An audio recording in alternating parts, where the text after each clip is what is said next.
Okay, good afternoon to all of you.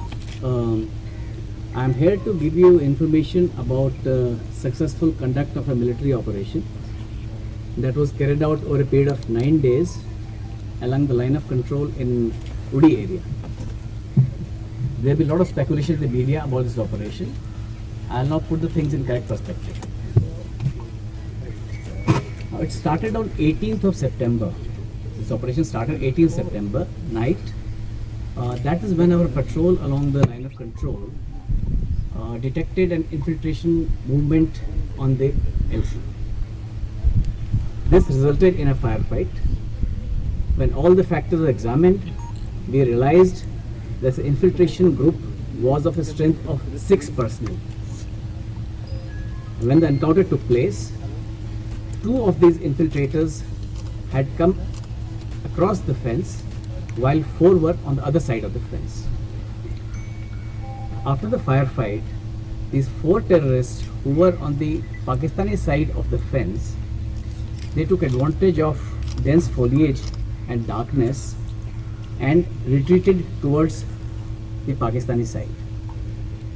These 2 terrorists who were in the process of crossing the fence, they sneaked onto the Indian side of the fence. Once we realized all this, the additional forces were mobilized to cordon these 2 terrorists who had infiltrated into the own side.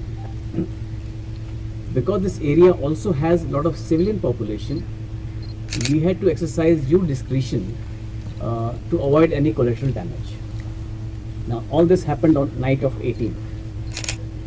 Thereafter, once the cordon was established by additional troops, these terrorists tried to sneak out on a number of occasions, and there were fire exchanges in the intervening period.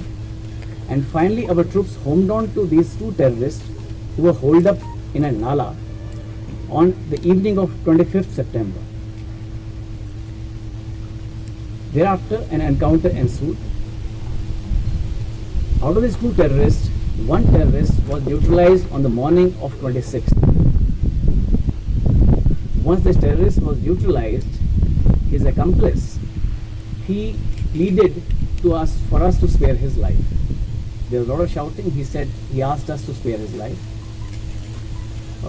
As is the ethos and value system of Indian Army, we do not use lethal force against any unarmed person.